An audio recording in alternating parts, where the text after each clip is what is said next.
Assalamualaikum warahmatullahi wabarakatuh. Selamat pagi teman-teman Neopolitik. Di sini saya Arifin Ismansyah Dan saya Revan Ksatria Nugroho. dalam acara Bisik Politik. Di sini kami akan memaparkan materi mengenai sejarah Perang Dingin. Benar. Oke, langsung saja tanpa basa-basi ya, Ya. Bung Revan. Kita langsung. Mungkin masih banyak gitu kan teman-teman dari ilmu politik itu ya, belum mengetahui apa sih Perang Dingin itu. Coba jelaskan gitu kan asal muasalnya gitu kan, dampaknya dan semacamnya gitu kan, siapa saja aktor yang berperan itu kan dalam Oke. Perang Dingin ini. Silahkan Bung Revan. Oke, begini Arifin. Bagi teman-teman daripada ilmu politik yang mungkin belum mengetahui secara luas mengenai apa itu Perang Dingin. Perang Dingin adalah sebuah perang ideologi antara pemenang daripada Perang Dunia Kedua, yaitu ada dua negara ya sebagai aktor utama, yaitu ada Amerika dengan demokrasi dan liberalismenya, dan Uni Soviet dengan komunisme dan sosialismenya. Dua negara ini nih memenangkan Perang Dunia Kedua, mengalahkan Nazi Jerman. Nah, di mana-mana yang namanya pemenang tuh cuma ada satu ya, Pin ya. Cuma ada satu. Nah, karena yang menang dua negara ini, jadi mereka nih berlomba-lomba nih. Siapa yang menjadi pemenang utama, pemenang sejati gitu. Dengan cara berlomba-lomba menyebarkan ideologi di seluruh dunia, khususnya di negara-negara berkembang, di Eropa atau di luar Eropa. Habis itu berlomba-lomba secara kecanggihan teknologi senjata, perang dan lain-lain, termasuk antariksa. Dan juga yang paling utama daripada perang dingin ini adalah berlomba-lomba dalam proxy war ya, atau perang proxy. Contohnya seperti ini. Saya ambil kasus di Korea, perang Korea di tahun 55 kalau nggak salah, 50-an. 1950. Ya, 50-an. Tentang perang Korea Utara dan Korea Selatan, di mana Korea ini sebelum adanya proxy war ini, mereka adalah satu kesatuan di bawah Imperium Jepang. Nah, pasca PD Dunia Kedua kan kita tahu kan bahwasanya Jepang ini kalah dari blok sekutu. Nah, semenjak Jepang meninggalkan tanah Korea, pemimpin-pemimpin di Korea ini terpecah nih. Kita mau ngikut pemikiran siapa? Yang utara lebih pro ke Soviet dengan komunisme dan sosialismenya, selatan dengan demokrasi liberal ala Amerika. Mereka tempur di perang dan akhirnya pecah di tahun 50-an. Tanpa mereka sadari, mereka ini udah disokong persenjataan dan lain-lain oleh kedua negara itu. Walaupun kedua negara itu nggak ikut secara langsung. Nah, itu contoh proxy war. Jadi intinya proxy war adalah perang dengan tangan bersih tanpa menggunakan tangan mereka langsung gitu. Tapi menggunakan boneka-bonekanya atau anak buahnya, seperti itu. Oke. Jadi dengan kata lain kan proxy war itu perang benang lah ya. Perang benar. Di mana dua aktor ini, Soviet dan Amerika, itu tidak secara langsung kan terjun ke lapang gitu kan, tidak secara langsung mereka tuh memerangi negara yang akan dikuasai gitu kan, tapi mereka tuh mendukung dan menyokong negara yang bersatu paham dengan mereka gitu kan. Tapi ada beberapa kasus perang proxy yang tanpa kita sadari mereka tuh ikut secara langsung. Contohnya Soviet dengan perang Afghanistannya melawan Mujahidin yang disokong oleh Amerika, dan perang Vietnam yang Vietnam Selatan dibantu oleh Amerika secara langsung, tapi Vietnam Utara yang nggak dibantu oleh Soviet tapi dari belakang gitu dibantu. Nah, kenapa mereka tuh nggak berani secara terang-terangan langsung turun? Karena mereka berdua yang kita ketahui mereka punya pernukliran. Kalau sampai dua-duanya terjun, perang nuklir terjadi, binasalah dunia ini. Seperti itu sekali. Jadi keduanya tuh sangat hati-hati gitu ya. Benar sekali. Mereka tuh tidak ingin ada konflik langsung antara dua negara tersebut gitu kan. Benar-benar. Daripada hancur dunia gitu kan, Ya. lebih baik bawahannya saja gitu kan yang Yang hancur. bertempur. Iya. Konflik regional lah. Mereka nggak mau konflik ini meluas sampai terjadinya perang dunia ketiga atau perang nuklir, karena impact-nya tuh bukan ke mereka saja tapi semua kena. Jadi mustah gitu. Jadi mereka benar-benar hati-hati dalam mengambil kebijakan, khususnya dalam kebijakan perang gitu. Oke. Mungkin karena trauma juga pasca PD2. Nah, Jadi kalau boleh tahu gitu kan, setelah Perang Dunia Kedua gitu kan, tentunya mereka kan ingin mendapatkan itu kan sekutu sebanyak-banyaknya, benar. teman mereka sebanyak-banyaknya gitu kan. Apa gitu kan, dari Amerika dulu saja gitu ya. Apa gitu kan program mereka atau tujuan mereka gitu kan, bagaimana gitu kan mereka dalam mendapatkan teman gitu kan, terutama di mungkin di regional Eropa gitu kan. Ya. Boleh dibahas, Evan? Sebenarnya tuh pasca Perang Dunia Kedua, Amerika atau Soviet belum secara terang-terangan atau belum secara formal lah berlomba-lomba dalam mencari sekutu gitu ya, atau mencari teman. Karena waktu itu kan masih trauma mereka terhadap perang ya. Tetapi di sini Amerika dalam perspektifnya memiliki suatu gagasan atau apa ya, kebijakan yang menurut saya ini benar-benar manusiawi lah, di mana mereka nih mengeluarkan kebijakan yang namanya European Recovery Program atau ERP, atau biasa juga disebut dengan Marshall Plan, di mana intinya nih kebijakan ini merupakan kebijakan bantuan finansial yang diberikan oleh Amerika sebesar 13 miliar US dollar selama 4 tahun per negaranya. Dimana kan karena kebijakan tersebut negara-negara yang hancur karena perang khususnya di Eropa kan menjadi wah ini mah bagus, ini bisa menjadi sokongan untuk kita membangun negara kita kembali, mensejahterakan rakyat kembali walaupun dengan bantuan asing. Tapi mau nggak mau bagaimana lagi kan. Nah ERP atau Marshall Plan ini juga menjadi pondasi awal terbentuknya IMF atau Keuangan Dunia, dan juga menggantikan emas yang tadinya sebagai mata uang tukar global menjadi USD, dan juga pembentukan EBRD atau yang tadi itu yang bantuan finansial. Jadi EBRD ini termasuk anak organisasi atau anak induk organisasi dari IMF juga. Nah, apa ya?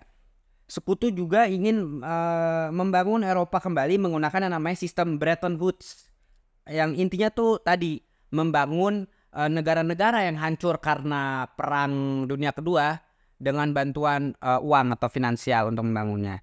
Di sini Soviet ini awal mulanya ya, menurut saya, menurut pengamatan saya, di sini awal mula Soviet gak suka dengan Barat karena bentar lu Arifin. Kalau menurut saya karena Soviet ini menganggap bahwasanya sekutu Barat ini nih punya agenda terselubung. Nah, apalagi si Soviet ini punya rasa trauma dia. Dulu Prancis pernah menyerang menyerang Rusia dengan Napoleonnya, Amerika dengan perang saudara Rusianya, Inggris dengan perang Crimea, dan Jerman di Perang Dunia Kedua. Karena hal tersebut Soviet jadi apa ya? Jadi was-was itu. Kayak ini jebakan gak ya? Ini jebakan gak ya? Nah, jadi itu karena hal tersebut juga Soviet membangun yang namanya negara satelit untuk menjadi bumper zone atau ya jadi negara ini biar gak langsung kenal seperti itu. Nah, kalau menurut Arifin sendiri, kenapa Soviet ini nggak mau menyatu dengan teman-teman sekutu Baratnya waktu Perang Dunia Kedua ini, kenapa gitu? Dalam sudut pandang Soviet tentunya ya. Oke. Tentunya gitu kan, seperti yang Repan udah bahas gitu kan tadi dari awal. Ini tuh perang dunia itu adalah perang ideologi gitu kan. Benar. Dari situ juga udah jelas gitu kan. Ada perbedaan yang mencolok gitu kan dari dua aktor negara tersebut, dari Amerika dan Uni Soviet gitu kan. Di mana Amerika dengan negara demokratis dan liberalnya itu, sedangkan Soviet dengan negara sosialis dan ya komunis itu kan. Di mana Soviet juga kan tidak mengenal demokrasi lah, meskipun mereka sendiri mengklaim dirinya demokrasi gitu kan. Tapi ya beda demokrasinya gitu kan. Dan seperti yang dikatakan tadi, seperti Repan juga gitu kan, Rusia tuh punya ketakutan sendiri gitu kan. Ketakutan akan diserang lagi oleh Napoleon, oleh Hitler, atau oleh Eropa Barat, parti-parti yang lain tuh kan. Ya. Jadi ya mereka tuh ya punya ketakutan dan memiliki corak yang berbeda, itu saja. Makanya gitu kan, seperti yang Revan bilang tadi, terbentuklah negara-negara satelit. Itu ada di kebanyakan itu ada di Eropa Timur. Nah, seperti Polandia, Jerman Timur, dan lalu ada Bulgaria gitu kan, Hungaria, dan masih banyak lagi lah. Itu tuh agar pembatas gitu kan, agar negara Eropa Barat dan Amerika tidak mudah langsung menyerang wilayah Soviet. Ya, benar. Tuh. Tapi itu juga jadi berdampak juga gitu kan, terutama buat rakyat Jerman tuh kan. Dengan adanya buffer zone ini, dengan adanya wilayah pembatas ini, wilayah Jerman yang awalnya satu negara, yang pada awalnya itu Nazi Jerman seperti kita ketahui, namun mereka kalah perang, terbagi menjadi dua, pecah. ada negara Jerman Barat Hmm. atau negara federal Jerman, lalu ada Jerman Timur. Jerman Timur atau Republik Demokratik Jerman. Iya. Di situ juga ibu kotanya terbagi menjadi dua. Apa? Ada Berlin Timur yang dikuasai oleh sektor Soviet, dan ada Berlin Barat yang dikuasai oleh sektor Prancis, Inggris, dan Amerika. Tinggal pada akhirnya gitu kan, pada tanggal 13 Agustus 1961 saat kepemimpinan Nikita Khrushchev, beliau ingin membuat tembok gitu kan, pemisahan antara warga Berlin dan Berlin Barat dan Timur, di mana itu sangat berdampak gitu kan, terutama bagi warga Berlin. Iya. Dari awalnya yang satu keluarga jadi terpisah, adik kakak jadi terpisah, teman jadi terpisah, saudara jadi terpisah. Tentunya itu jadi mempersulit mereka. Karena pada sebelum adanya tembok Berlin, warga Berlin Barat tuh biasanya pergi ke Berlin Timur untuk mencari barang-barang yang lebih murah.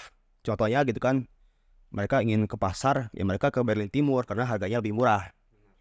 Lalu Berlin Timur gitu kan, kalau misalkan cari kerja ke Berlin Barat, karena di Berlin Barat tuh upahnya lebih besar. Namun setelah adanya tembok ini, semuanya jadi tidak bisa dilakukan gitu kan. Warga Berlin jadi terpisah. Bahkan sampai sekarang juga masih terasa gitu kan. Kalau kita lihat di satelit gitu kan, Iya. dari lampu saja kan, kalau kita dari satelit, kalau lampu Berlin Timur tuh lebih ke kuning, Lebih jadul lah. lebih jadul gitu. Sedangkan kalau warga Berlin Barat tuh ya lebih cerah, lebih putih gitu kan. Atau kita juga bisa lihat gitu kan, dari Liga Jerman gitu kan, ada dua tim Berlin, ada tim Union Berlin dan Hertha Berlin gitu kan. Dimana Union Berlin itu ya bekas dari Jerman Timur, dan Hertha Berlin itu di di Berlin Barat gitu kan. Ya mereka tuh pemerintah Jerman Timur tuh menyebutnya tembok antifasis, karena mereka menganggap Jerman Barat dan sekutunya dan Eropa Barat lainnya itu belum terbebas dari fasis. Meskipun ya aslinya gitu kan, dari sebenarnya itu Sama-sama saja. sebenarnya tujuan mereka membangun tembok Berlin itu karena mencegah warganya untuk tidak kabur ke Berlin Barat. Lebih parah daripada fasis tidak, menurut Arifin. Itu pembahasan nanti ya. Pembahasan nanti ya. Iya, iya. Karena pada saat itu Berlin Timur kehilangan pekerja-pekerja yang handal gitu kan, karena mereka kekurangan sumber daya manusia, kebanyakan kabur ke barat, kehilangan, dan produksi mereka juga jadi berkurang. Akhirnya apa? Berdampak kepada produksi negara mereka juga gitu kan. Itu salah satu contohnya gitu kan. Eropa itu saat perang dingin itu sangat terdampak gitu kan, terutama bagi orang-orang Jerman gitu kan. Nah,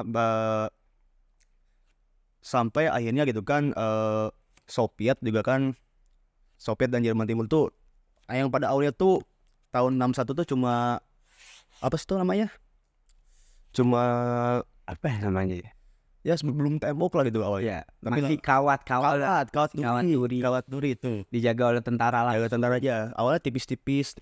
Makin tahun temboknya makin tinggi, ada menara pengawas. Karena banyak yang kabur. Ya, itu. Nah, untuk tembok Berlin sendiri itu kalau menurut Repan dari perspektif Amerika itu seperti apa sih? Ya, kalau dari perspektifnya Amerika yang pernah saya nonton di YouTube, bahwasanya nih tembok Berlin ini merupakan suatu bentuk daripada pengekangan daripada hak asasi manusia. Karena apa? Karena pada hakikatnya Amerika punya pemikiran manusia itu punya kebebasan. Nah, dengan adanya tembok Berlin ini seperti manusia itu dikurung dalam satu tempat. Dan pada kenyataannya itu bukan hanya omong kosong Amerika saja, tetapi emang kebanyakan warga Jerman Timur yang waktu udah menyatu ya, mereka bercerita bahwasanya emang kehidupan di Jerman Timur atau Berlin Timur ini benar-benar tertutup gitu. Mengakses informasi susah, mencari pekerjaan yang layak juga susah. Terus pemerintah yang terlalu otoriter dan lain-lain. Karena hal tersebut juga menjadi penyebab kenapa warga Jerman Timur pengen berbondong-bondong pindah ke Jerman Barat. Itu jadi menurut Amerika nih dengan pembentukannya tembok Berlin itu nggak ada bedanya dengan rezim fasis sebenarnya. Jadi tuh nggak ada pro terhadap rakyat gitu, malah menyengsarakan rakyat. Itu dalam sudut pandang Amerika begitu. Nah, Vin, sekarang gue pengen ngebahas kan perang dingin kan sebenarnya kan dari tahun 48 sampai 91. Ya. Nah, dari setiap masa presiden atau pemimpin Soviet kan ada masa-masanya. Stalin, nah kita Khrushchev, Brezhnev, dan terakhir Gorbachev. Gorbachev. Nah, mereka nih di era mereka masing-masing perang dingin beda-beda kan. Oke. Nah, menurut lo nih, era yang paling panas dalam perang dingin itu pas zaman presiden siapa sih? Menurut gua ya, yang paling panas tuh pada saat Stalin dan Nikita Khrushchev. Kenapa? Karena kan Stalin juga kan itu kan dia memimpin Soviet langsung kan, Benar. memenangkan Perang Dunia II. Dan pada saat itu juga kan, pada saat Stalin memimpin juga kan itu sedang mengembangkan bom atom gitu kan, ingin menyaingi monopoli nuklir Amerika. Benar. Dan pada Nikita Khrushchev juga ada juga perang antariksa gitu kan, yang dimana itu masih perdebatan siapa yang menang gitu kan, entah Soviet yang menang atau Banyak konspirasi ya lah. karena kan kalau misalkan orang pertama keluar angkasa Yuri Gagarin, Stalin pertama Sputnik gitu kan, Ya. nah itu Soviet, tapi Soviet cuma kalah satu aja, Nggak mendarat di bulan, gitu. mendarat cuma sampai di dekat bulan orbit, cuma mengorbit tapi nggak berhasil mendaratkan manusia gitu. Misalnya itu ya dari dua ini, Stalin dan juga Nikita Khrushchev. Karena kan kita juga sudah tahu lah Stalin itu seperti pemimpinnya seperti apa gitu kan. Bahkan gue pernah ini maafin sebelumnya, gue pernah ngebaca bahwasanya saat eranya Stalin ya berkuasa, kan harusnya kan kalau perang dingin kan perang antar negara ke negara satunya, tapi ini rakyatnya sendiri tuh disiksa lewat yang namanya event atau peristiwa the Great Purge benar. Apa ya namanya, pembersihan nasional ya. Itu kalau nggak salah itu sebelum kejadian ini, sebelum Perang Dunia II malah. Oh sebelum ya. Sebelum itu sudah terjadi. Karena kan Stalin sendiri itu orangnya paranoid, sangat takut ke temannya sendiri itu berkhianat gitu kan. Pada The Great Purge itu Stalin tuh membantai semua perwira, entah dari rendah sampai menengah sampai atas, Rakyat. ya rakyat juga itu yang dia pikir tuh dia bisa mengkhianati dia gitu kan. Padahal nggak ada buktinya ya. Ya udah gak ada buktinya. Dan pada akhirnya apa, berdampak juga kan pada saat awal operasi Barbarossa, ketar-ketir itu kan, Soviet diinvasi oleh Jerman itu kan. Mereka karena sudah kehilangan banyak perwira-perwira yang handal, yang kompeten, akhirnya mereka diketar-ketir. Itu The Great Purge. Tapi kalau Stalin itu beliau itu kalau misalkan setelah Perang Dunia II itu lebih banyak memasukkan musuh politiknya atau rakyat yang dicurigai musuh dia, dikirimkan ke Gulag, ke camp konsentrasi Gulag, Penjaranya lah. penjara. Nusa Kambangannya. Biasanya Gulag itu ditempatkannya di wilayah Siberia, Yang dingin lah. di Rusia Timur, berarti wilayah-wilayah yang dingin, yang antah berantah Utara. dan jauh dari peradaban, jauh dari pusat kota gitu kan. Ya kita juga bisa membayangkan kan dari posisi letak camp konsentrasinya juga tuh udah manusiawi. iya. Ya benar-benar. Bayangkan saja gitu kan, Repan itu kan yang biasanya tinggal di kota Bandung tiba-tiba ditempatkan di wilayah yang antah berantah, ada misal gitu kan, misal dimanapun gitu kan, dan dikerja paksai gitu kan, tentu itu akan merusak mental dan psikis kita gitu kan.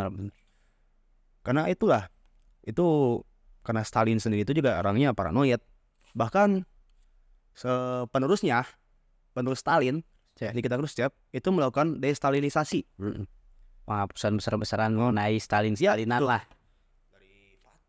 Bahkan dari nama kota di Stalingrad, yang kalau gak satu namanya diganti jadi Volgograd.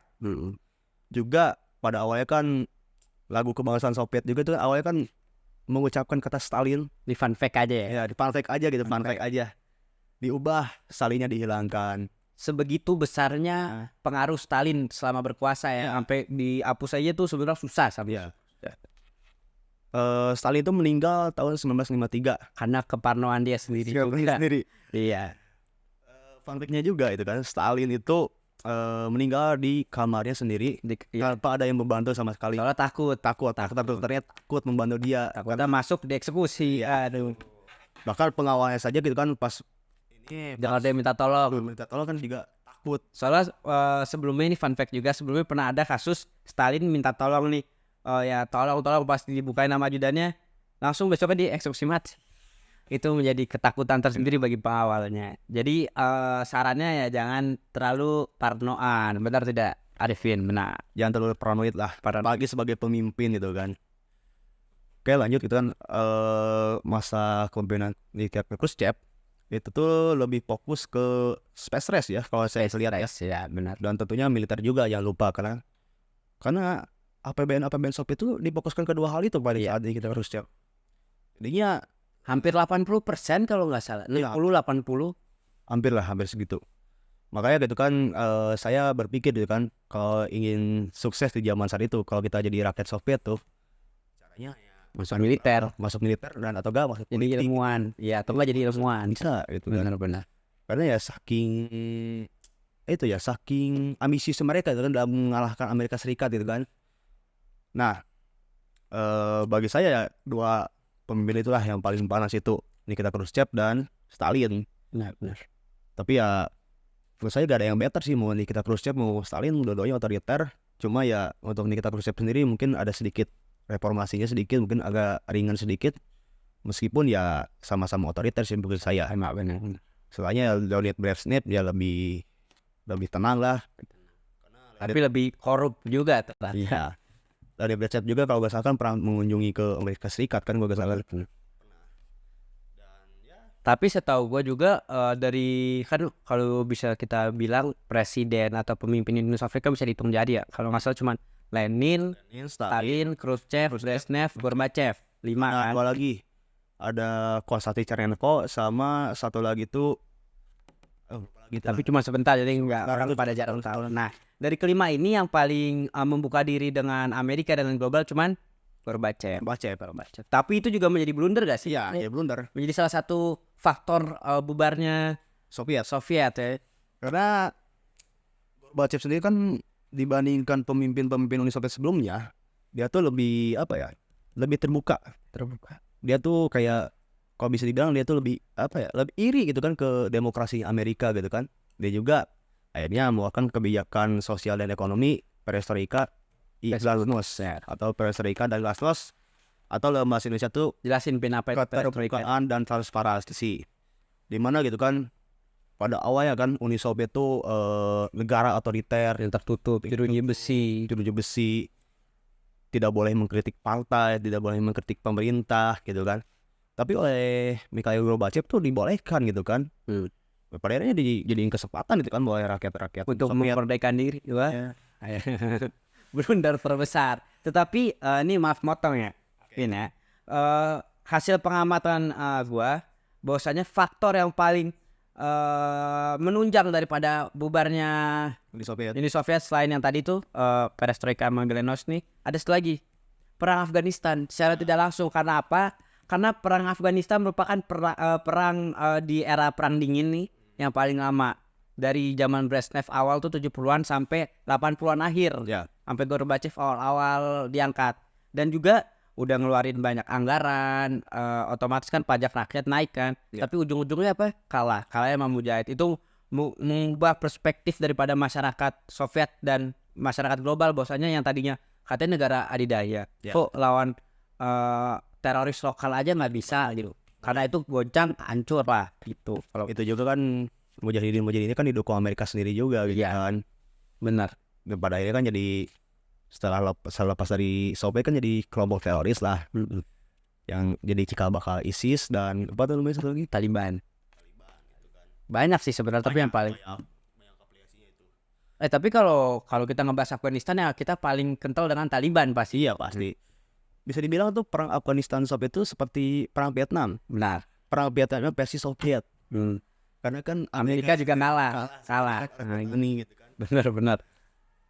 Bertahun-tahun, bahkan kalau nggak salah kan lebih lama perang Vietnam gitu. Iya, Vietnam dari 60-an akhir sampai 80-an awal kalau. Jadi lebih lama Vietnam benar. Tapi Bin, kalau kita ngebahas tentang perang dingin, kita juga nggak bisa melepaskan daripada perang spionase, benar. Menurut gua ya, perang intelijen atau spionase ini merupakan penunjang paling utama dalam perang dingin. Coba jelasin Pin, gimana spionase ini bisa membuat perang dingin ini menjadi panas dingin gitu dalam konflik senjata atau politik atau apa gitu. Tentunya kan informasi pada situ kan masih sulit didapatkan. Benar. Kita jangan samakan zaman sekarang dengan zaman dulu kan.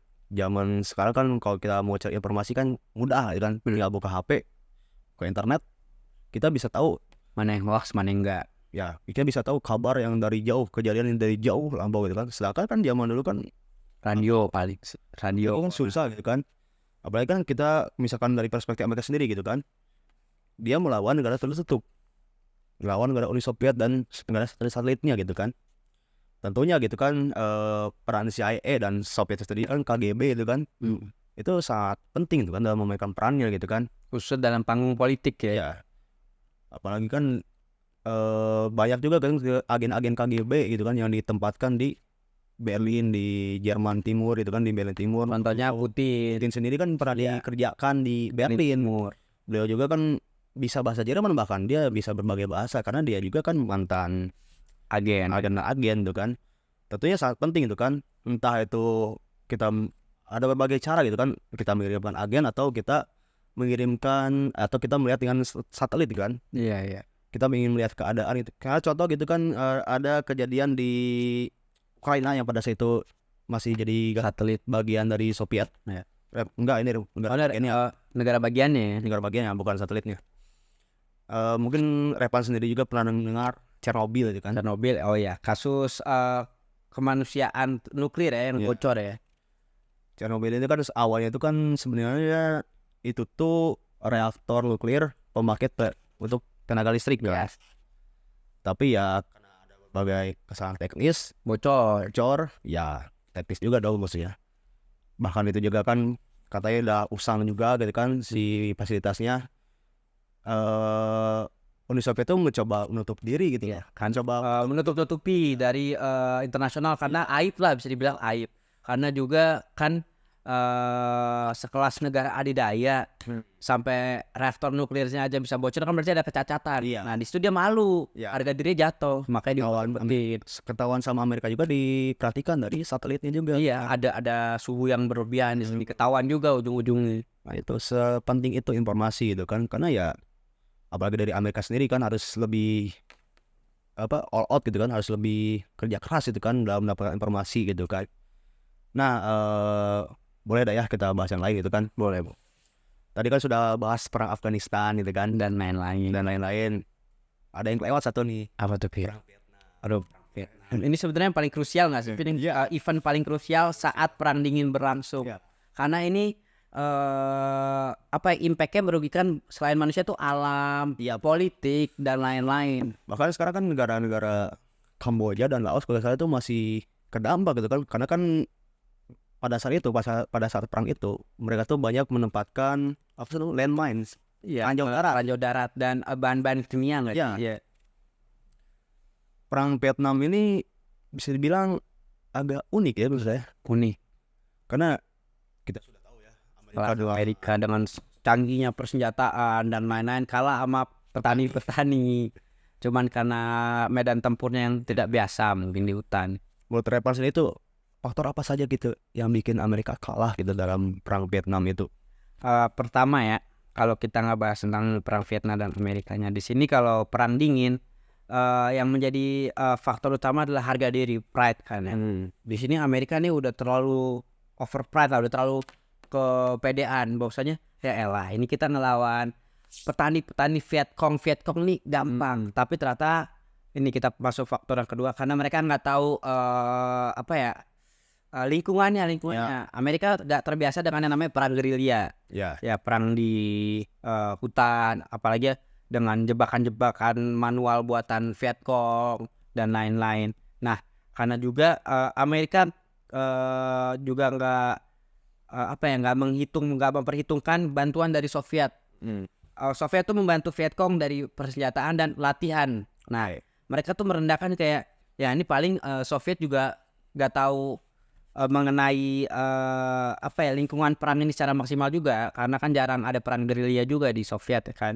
Jadi karena itu Amerika jadi over pride. Jadi itu faktor yang membuat Amerika kalah karena lingkungan dan terlalu pede dengan senjatanya, dengan tentaranya, dengan keadidayaannya lah. Itu dua faktor yang menurut gue menjadi kenapa Amerika bisa kalah dalam perang Vietnam. Tapi yang kita tahu juga tadi balik lagi yang namanya perang dingin itu adalah perang gengsi-gengsian guys. Ya. Makanya walaupun Amerika kalah di perang Vietnam kan kayak ada film Rambo, film gitu-gitu yang membuat framing di masyarakat bahwasanya Amerika tuh menang. Nggak mungkin Amerika kalah sama petani-petani kan. Jadi mereka tetap memframing ke media massa, ke film, ke seni-seni lain bahwasanya Amerika menang atau kalah. Jadi tuh gue bisa menarik benang merah. Perang dingin adalah perang gengsi-gengsian. Oke. Benar. Gue mau nanya satu hal. Apa tuh? Satu ini kan Amerika itu kan terkenal dengan demokrasinya, Demokrasinya. liberalismenya, kan kebebasannya itu kan. Tapi kan terkadang di perang dingin juga Amerika itu mendukung diktator. Benar. Gak usah jauh-jauh deh. Bah, Enggak, Kuba kan sebelum. Contohnya satu itu seperti Chili. Chili itu awalnya kan dipimpin oleh Presiden Salvador Allende, seorang sosialis dia tuh. Benar. Seorang sosialis, dia juga dipilihnya secara demokratis kok. Pada situ saya lupa lagi tahun berapa. Tapi pada akhirnya kan Amerika juga gak mau dong gitu kan ada komunis di benua sendiri, Amerika Selatan sih lebih tepatnya. Tapi ya dia gak mau ada komunis di dekat-dekat wilayah dia gitu kan. Alergi. Mungkin alergi. Alergi deh. Nah, Amerika ini mendukung komandan angkatan darat pada saat itu Jenderal Augusto Pinochet gitu kan, untuk menggulingkan Presiden Salvador Allende. Dan pada akhirnya kan Pinochet juga jadi diktator di Chile dan dia berkuasa lama di Chile. Mirip yang di Iran gak sih kepasyaan yang sebelum Republik Islam berdiri tuh yang Oh itu kerajaan. itu Amerika juga kan? Ya. Dan Amerika juga. Nah itu kan menurut saya itu jadi kayak Lu udah red. udah jadi kayak munafik gak sih gitu. Iya. Munafik gak sih kayak Amerika katanya kan demokrasi tapi malah mendukung diktator Jadi gitu. cuman berlomba-lombaan mengambil kekuasaan tapi nggak mau merawatnya gitu, nggak mau mencapai tujuan demokrasi yang sebenarnya. Itu kesalahan terbesar Amerika sih. Makanya karena itu juga menurut saya kenapa pada masa perang dingin banyak negara-negara yang lebih pengen ke arah komunis. Karena kan slogannya dengan pro rakyat, pro pekerja dan lain-lain. Lebih menjanjikan daripada demokrasi Amerika yang secara terang-terangan udah ketahuan munafik ya, dengan dia membantu diktator naik dengan alibi demokrasinya, tapi ternyata malah menyengsarakan rakyat. Jadi waktu itu kenapa komunisme bisa dibilang lebih laku. Contohnya di Indonesia lah ya. Saat itu begitu sih Pin. Sebelum ketika PKI ya, tapi Itu juga menurut gue juga termasuk event di era perang dingin ya, itu perang spionase jatuhnya gak sih? ya itu banyak lah yang Itu banyak lah, itu gak bisa dibahas sebentar doang sih soalnya banyak perspektif lah ya. Tapi ya apa ya, kalau bisa dibilang kan ini perang dingin dimenangkan oleh Amerika, dan itu jelas dimenangkan Amerika karena Uni Soviet sendiri runtuh, bubar dan berpecah dan negara-negara saat itu juga jadi negara merdeka, tidak jadi negara komunis lagi itu kan. Menurut Repan itu kan ini tuh jasa presiden siapa gitu kan di Amerika sendiri gitu kan, entah itu Richard Nixon atau siapapun itu yang paling berjasa deh gitu kan di kepemimpinan Presiden Amerika di pada saat perang dingin gitu kan. Perang dingin ya. Sebenarnya Sebenarnya tuh yang paling berjasa ya Richard Nixon, zamannya Gorbachev, karena mereka berdua ini bisa menjalin komunikasi yang baik walaupun dalam internal Soviet sendiri pada menolak dengan kebijakan atau keputusan yang diambil sama Gorbachev. Tapi ini menurut saya langkah yang tepat karena bisa membuat politik global situasinya jadi lebih tenang, gak tegang. Habis itu resiko perang nuklir bisa diminimalisir gitu kan ya. Dengan kebijakan Richard Nixon juga yang menurut saya juga realistis, dengan mau membantu secara keuangan pasca Soviet bubar. Dengan pembentukan Rusia kan pertama kan dibantu sama Amerika dengan masuknya Coca-Cola, produk-produk itu kan secara langsung membantu Soviet juga membangun keterpurukan ekonominya gitu. Menurut saya seperti itu. Soalnya kalau presiden-presiden Amerika sebelum Nixon tuh malah memperkeruh. Zamannya Kennedy misalnya, waktu itu kan lagi ada lagi ada krisis misil Kuba. Oh iya. Nah, Kennedy bukannya minta buat mundur, sama selain minta buat mundur nih udah nih kan ya. tapi dia juga ngerayain nuklir, jadi head to head, jadi malah bikin tambah panas. Terus zamannya siapa tuh habis Kennedy, Johnson tuh wakil presidennya Kennedy kan, habis Kennedy di assassin kan, naik dia kan. Nah dia malah menempati pasukan NATO-nya di perbatasan Ukraina, tuh malah makanya tambah panas. Terus habis Kennedy siapa tuh yang kontroversial juga tuh, aduh saya lupa namanya, yang kebijakannya tuh gila-gila. Dia hampir mengirimkan rudal dari Jerman, kalau Jerman Barat atau ya Barat lah, Eropa Barat, ke Moskow langsung kan, tapi dibatalin sama asistennya atau siapa gitu, karena dibilang lagi nggak stabil keputusannya. Itu udah menurut saya 11-12 presiden Amerika sama presiden Soviet sama-sama gila sebenarnya, tapi Nixon ini sama Gorbachev emang mungkin dia punya visi misi kemanusiaan untuk kebaikan global, jadi dia mengalahkan egonya. Jadi menurut gua tuh dua-duanya tuh paling oke lah. Gorbachev sama Nixon sama Richard Nixon, benar, walaupun mereka tuh gak diterima sama negaranya sendiri kebijakannya, tapi ujung-ujungnya kan sekarang kita bisa lihat sekarang dunia walaupun belum damai-damai banget tapi lebih oke lah, karena pada zaman perang dingin seluruh masyarakat dunia tuh tegang setiap hari kehidupannya. Karena apa? Karena takut perang dingin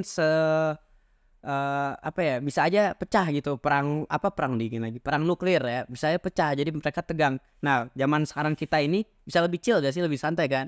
Itu karena jasa kedua presiden tersebut, betul sih. Dan setahu saya juga kan waktu kepemimpinan Richard Nixon, dia juga kan yang memundurkan pasukan Amerika dari Vietnam gitu kan, karena kan warga Amerika Serikat udah banyak yang demo menolak kan, buat apa gitu kan. Nah juga tahu kan kayak slogan Make Love Not War gitu kan. Itu kan pada saat itu juga gitu kan. Apa nama gerakannya itu, Pin, lupa gue. Hippies ya, kaum hippies, benar. Iya. Ya seperti itu sih. Jadi menurut lu, Pin, perang dingin ini meninggalkan impact sampai sekarang gak sih? Oh iya jelas. Coba sebutin apa aja, Pin, biar teman-teman bisik politik bisa tahu. Pertama yang masih terjadi, mungkin bisa dibilang masih terjadi, itu Korea belum bersatu sampai sekarang. Masih ada Korea Utara dan juga Korea Selatan. Korea Utara kan kita sudah tahu kan dengan Kim Jong-un ya gitu kan, dengan partai tunggalnya gitu kan, Korea Selatan dengan demokrasinya. Padahal mereka tuh sama-sama orang Korea gitu kan, tapi mereka tuh masih dibedakan oleh ideologi, masih perang dingin banget lah. Iya. NATO juga masih ada. Kan NATO kan dibentuk kan untuk mengalahkan Soviet ya, atau Pakta Warsawanya. Tapi walaupun Soviet dan Pakta Warsawa udah nggak ada sama sekali, tapi nih NATO masih ada. Iya. Buat apa gitu, malah bikin perang dingin jilid 2 ya kan. Seperti itu. Apalagi, Pin, coba. Jangankan Korea, orang Jerman sendiri juga masih terasa. Padahal kan Jerman udah unifikasi nih, benar bersatu. Tapi orang Jerman Timur sendiri juga masih merasa lebih miskin, lebih merasa mereka tuh kelas kedua, diskriminasi. Benar banget. Ya iya gitu. Dan dampaknya ya masih banyak lagi gitu kan, sampai ke kita juga terasa gitu kan. Kita masih takut akan mendengar kata komunis gitu kan. Kita masih takut akan adanya lambang Palu Arit dengan masih terdoktrin dengan stigma dari Amerika bahwa komunisme itu tidak baik lah gitu. Dampaknya banyak gitu kan. Setiap negara punya dampaknya masing-masing, setiap wilayah punya dampaknya masing-masing gitu kan. Tapi yang saya lihat tuh kan, yang masih terasa itu ya Korea dan Jerman juga. Kalau di Indonesia, ini gue nanya ke lu pribadi ya, Pin, menurut lu di Indonesia ada nggak sih kayak kebijakan atau peninggalan perang dingin yang masih berasa dikit-dikit di sini? Dikit-dikit. Kebijakan Soeharto mungkin, atau apa gitu, gak ada ya? No comment lah, itulah teman-teman bisa cari lah. Tapi itu yang paling kental dari peninggalan perang dingin Indonesia adalah kebijakan-kebijakan yang dikeluarkan oleh rezim Orde Baru. Itu jelas banget kan. Itu juga kan jangan lupa gitu kan, invasi Timor Leste juga kan, itu kita sokongannya dari Amerika. Wah, itu jelas karena Amerika nggak mau Asia Tenggara mayoritas komunis. Ya itu alergi juga deh. Karena kan pada saat Timor Leste merdeka gitu kan, mereka dari Portugis, mereka kan partai yang berkuasa, partai komunis, partai kiri lah, partai kiri. Dan akhirnya apa gitu kan, dengan sokongan Amerika dan sekutunya kita dapat menginvasi Timur atau Timor Leste itu kan, dengan alibi adalah pembebasan ya, pembebasan agar masyarakat di sana lebih maju gitu. Padahal mah jatuhnya mah 11-12 sama penjajahan dan imperialisme. Makanya seperti itu. Yang lebih anehnya lagi, negara barat juga ada yang menolak. Australia. Ya nggak sih? Australia juga menolak daripada gerakan. Tapi kalau menurut saya Australia ini jauh dari perang dingin sih, dia tuh lebih mencari keuntungan. Dia membela mati-matian Timur agar referendum, agar bebas dari Indonesia. Pas udah bebas minyaknya dikeruk, pas udah habis ditinggal. Ya, Terus sekarang mereka lagi PDKT lah bahasanya ke Papua. Bebasin Papua merdeka, ntar juga paling masa disedot, paling begitulah gerak-geraknya, bajunya sama paling. banyak lah gitu kan, kita juga gak bisa bahas semuanya kan, karena kan konflik ini kan sangat panjang gitu kan, berpuluh-puluhan tahun gitu. Tapi tadi garis besarnya aja lah, Garis besarnya aja permukaannya yang harus teman-teman ketahui tentang perang dingin. itu saja sih. Mungkin sekian ya podcast Bisik Politik episode kali ini mengenai sejarah perang dingin. Saya Revansyah Ksatria Nugroho dan Arifin Ismansyah dari Ilmu Politik 22 mengucapkan terima kasih. Mohon maaf bila ada salah kata atau salah perilaku, karena kami kodratnya adalah manusia yang memiliki kekurangan. Sekian. Assalamualaikum warahmatullahi wabarakatuh. See you.